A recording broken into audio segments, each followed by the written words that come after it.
Sometimes the truth is stranger than fiction. And today, we're going to look at 3 stories that demonstrate that. But before we get into those stories, if you're a fan of the strange, dark, and mysterious delivered in... You know I am, MrBallen. Like, subscribe. Let's get into today's stories. Like and subscribe. Like and subscribe. To my boy, MrBallen. You know that. And I'm going to tag him if you want to see this video. If you don't want to see me, you better watch my video.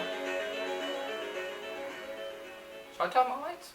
On the evening of March 27, 2013, a 45-year-old doctor named Marcelo Gurruchaga dug through a supply cabinet in the clinic that he owned in southeastern Spain. Okay. He grabbed an IV needle, anesthetic drugs, and a scalpel, and then he walked to the operating room in the back of the clinic, where his patient was already lying on the table.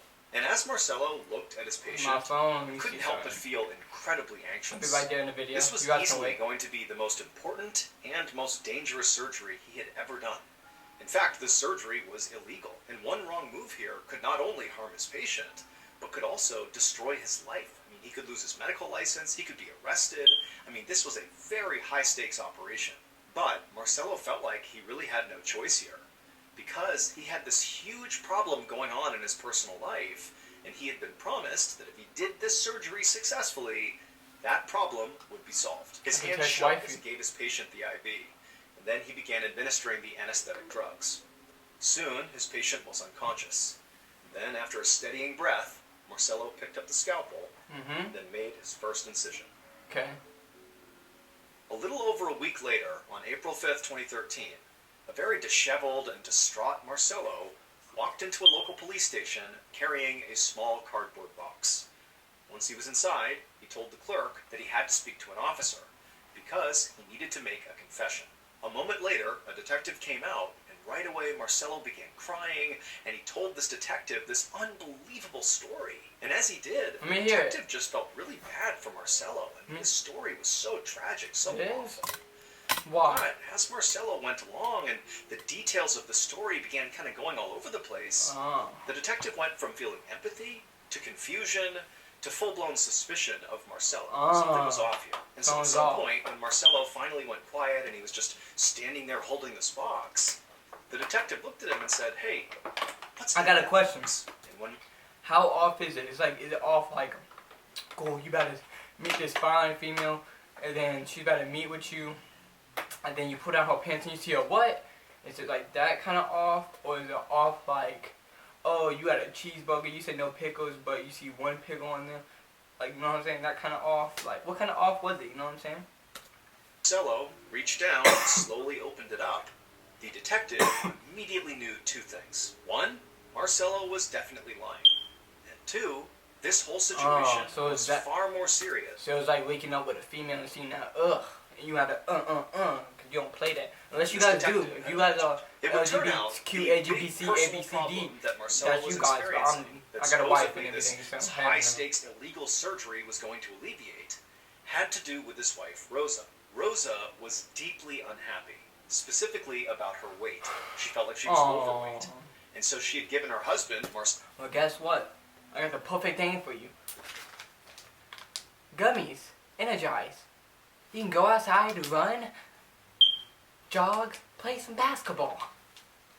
That's a perfect thing for you. This is not sponsored. Unless you want to sponsor me, shit. You know what I'm saying? Sponsor me, you know what I'm saying? I love to get people off of no vaping and everything. An ultimatum. You don't need a vape. You need to perform a weight loss surgery on me, or I'm going to take my own life. What? And Marcelo knew this was no idle threat, because his wife, Rosa, had previously attempted to end her life before. So ultimately, Marcelo agrees to do this illegal operation.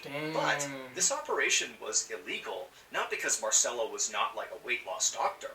No, it was illegal because Marcelo was an animal doctor. He was a veterinarian, not a human doctor. Wow. And so Marcelo really had no idea how to perform this weight loss surgery. And so as soon as he made that first incision on his wife, the surgery went completely sideways, and Rosa died on the operating table. Oh my God. And when that happened, Marcelo panicked and immediately dismembered his wife's body and cremated her in an attempt to cover up what he had just done. However, over the next week, Marcelo felt so guilty about what he did that he ultimately went to the police and he confessed. However, at first, during this confession, Marcello told the detective that his wife had died because she had taken her own life. And when the detective began asking probing questions about how she died exactly and when this happened, he began getting answers that didn't really make any sense, and so ultimately he asked Marcello to please show him what's inside of that box he's carrying. So Marcello opened it up, revealing Rosa's ashes.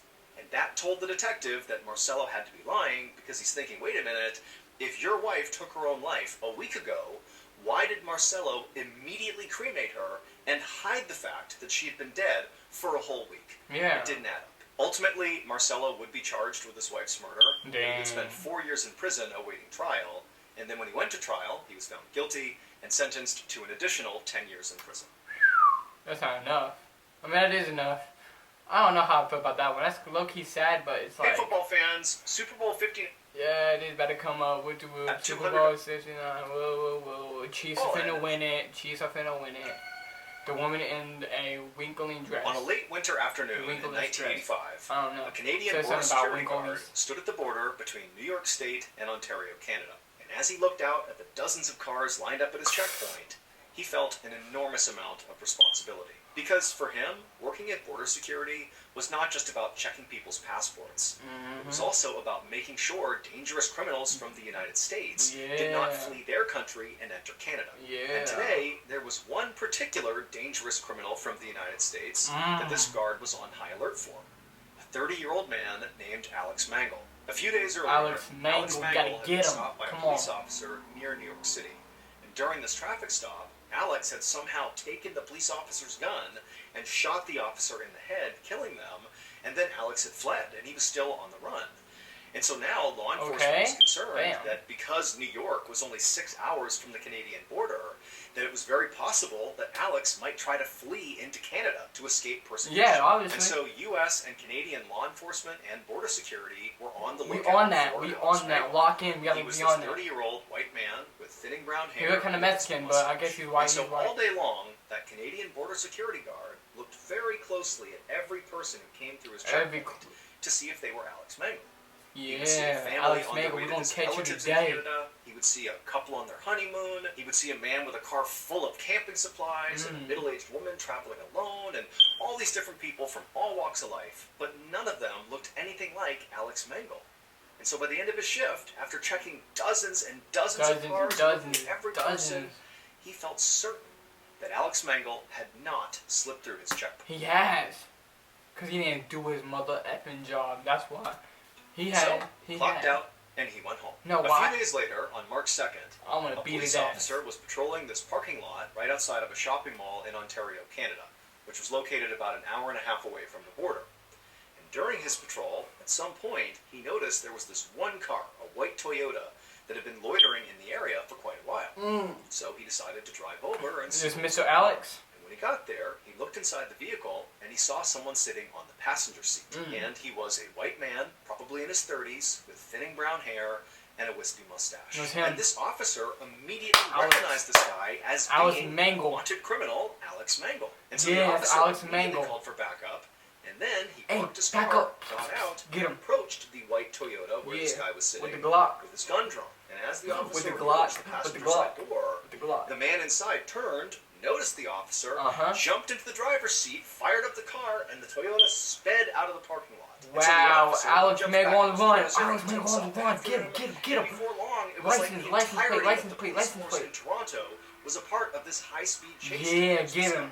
And eventually, they funneled the car into a dead-end street. The white Toyota crashed into a stop sign. And then the man inside, with the mustache and the thinning brown hair, pops out, and immediately everybody sees, yep, that's Alex Mangle. Yeah, it's him. He didn't put up a fight at that point. He was taken into custody. However, despite how relieved law enforcement was to have this cop killer in custody, they realized they didn't understand something. How was it that Alex Mangle got past border security and got into Canada? How was Everybody was on high alert looking for him. What happened? And so police were baffled until they searched that white Toyota Alex had been driving. On the night that Alex shot and killed that police officer near New York City, he immediately fled to this wooded area and hid out overnight. And then the next day, when he got up, he was walking around and he happened to pass by this commercial building. And as he was looking at it, he saw this middle-aged woman, whose name was Beverly Capone, come out of the building and make her way towards her car, and she was all alone. And so Alex walked up to her and abducted her at gunpoint, and then he drove her to this cabin out in the woods that he knew would be totally isolated, no one was there. And once they got there, he murdered her, and then once she was dead, he stole her clothes and put it on, and also cut off her face and her scalp, and put those on as well. He was literally wearing her skin and hair. And he hopped in that white Toyota, and he drove up to the Canadian border, and amazingly, he got through the checkpoint into Canada without anybody noticing. It would turn out that Canadian border security guard, who all day was checking for Alex Mangle, did actually see Alex Mangle. He just didn't recognize him because Alex Mangle was wearing Beverly Capone's face, hair, and clothes. And so he thought he was just a middle-aged woman traveling alone, and he let him on through. And so police would figure this whole thing out when they searched that white Toyota. No. Because they would find, lying on the floorboard, was Beverly's dress, He's literally scalp, Leatherface. and face. Alex This was is the deported real-life back to the US. Leatherface. However, before he could stand trial, he attempted to escape a prison transport, and in the process got shot Do to not death know by Alex police. Capone. However, that was not the end of Alex's story. Following his death, officers continued to investigate him and also his property. And at some that's point, it, Ella during search of his Capone. property, Yo, he I discovered said Ella these photos Capone. I of meant identified fucking, women, the along with Mexican these dude. maps were these very isolated places. You know what I'm in talking New York about. and Pennsylvania Who were escaped circled. like jail Nobody knows. multiple times. Now, police I said have Ella not Capone. conclusively Oh, linked Alex damn. to I'll any keep of the Ella murders, but Ella he does Capone. remain a suspect in several cases. I'm not and gonna in say his fact, name. many investigators believe Alex was actually I'm sorry, a serial damn. killer. However, we'll probably never know how many people Alex actually killed because he took all of his secrets. El Chapo. I meant to say El Chapo. He did not know El Chapo. I said Ella Capone. That's crazy. Blog about it. I can't believe I said LJ Capone. Whatever the dude's At name 5 is. p.m. on May 12, 2005, My fault. an 18-year-old college student named Simon Ang sat inside of his bedroom in the apartment he shared with his sister Sharon in New York City. Simon was supposed to be doing homework. I literally just said that. He was doing I something he violent. loved, My which body was be blogging. fucking up sometimes. Simon would Stop write on his hot. blog just about every single day, and he typically wrote about his self-improvement journey he was on. Not because he thought lots of people were going to read it and be inspired by it, but because he kind of wanted to chronicle his journey so that in the future, when he was the best version of himself, he could look back and sort of see how far he had come, to see the progress he made. And the But motherfucker's on tired. this particular day, Simon was not writing about Get off my self-improvement. shit. Instead, he was blogging about something that was totally unusual for him. Uh-huh. In fact, What he you had blogging never about? written anything like this on his blog ever Nah, before. he did today But though. Simon He knew did basically today. nobody read his blog, and so he wasn't really that concerned about writing something so off topic. And so at about 5:05 p.m., when he was done with this very strange blog post, he didn't think twice. He just hit post. 5 hours later, at about 10 p.m., an NYPD detective, along with some other police officers and first responders, arrived at Simon and Sharon's apartment. They went inside and went straight to Simon's bedroom. And there, they would find Simon. He was laying perfectly still on the ground, his feet were bound by duct tape, and he was covered in stab wounds. They rushed up to him to feel for a pulse, but very quickly they discovered he was dead. And then before they could even process what had happened here, they heard moaning coming from the other bedroom across the hall. And so they rushed in there, and they would discover Simon's sister, Sharon. She also was covered in stab wounds and laying on the ground, but she was still alive. What? And so they tried to rush her to the hospital to try to save her life, But she died. but in transit, she would die. Yeah. And she would also die before she could actually tell But what authorities was the video what about? happened to her and her brother. For the next 3 days, investigators could not make sense of Simon and Sharon's murders. But then, a detective discovered Simon's blog, and they found his final entry. And it was that very unusual post that Simon did that was not anything to do with his self-improvement journey. Well, it would turn out that last post broke the case wide open. Right before Simon was killed, he wrote in his blog about what was actually happening in his apartment, like in real time, literally what he was seeing and hearing. Here is a screenshot of that blog post. It says, quote, "Today has been weird. At 3, some guy ringed the bell. It was my sister's former boyfriend. He is still here right now. Hopefully, he will leave soon." Sharon's former boyfriend was a man named Jin Chung Lin. And a year earlier, I think I heard of he him. and Sharon had gone through a really rocky break. Jin Chong-Lin. Now, Sharon Oh, had is moved that like- on and kind of gotten over I the don't know, I was breakup, posting from, but Jin hadn't. He was still furious. Where's that posting from? Oh, that was I posting from Korea, the leader. About the way things ended. But I don't think so. So he ultimately went to Sharon and Simon's apartment sound to like the get dude from revenge. the, And his revenge Korea, was the leader. murdering the brother and sister. Forgot When about his police name. confronted Jin But with you know what I'm information talking from Simon's blog post, he immediately confessed to the murders. Jin was tried and found guilty of the murders and sentenced to life in prison without parole. Today, Damn. Simon's blog is actually still available online, so you can go and see his final post. I don't know. However, what you'll really see if you go to his blog is the thousands and thousands. You guys are weird because I know good and well you guys probably did that and you guys are weird. Comments from people all around the world hoping that Simon and Sharon rest in peace. R.I.P. Simon and Sheldon, whatever. Thank you so much for watching. Let me know in the comments what you R.I.P. thought of today's episode. And also remember, we have... Hey, I love the video. My boy Ballen. I'm gonna link your subscription down below so them boys can get your video. If you want to see my video, you can watch my video. If you want to see his, I'm gonna tag it. You know what I'm saying? Make sure you do what you gotta do. It's gonna be up here. Subscribe, comment, like what you got to do, what you got to do. You know what I'm saying? But if you already sub, you better like, you better comment, or I'm gonna smack you. And you're fucking dog. That's how I feel. I'm gonna let it go for you, and I'm gonna do a French inhale before I go.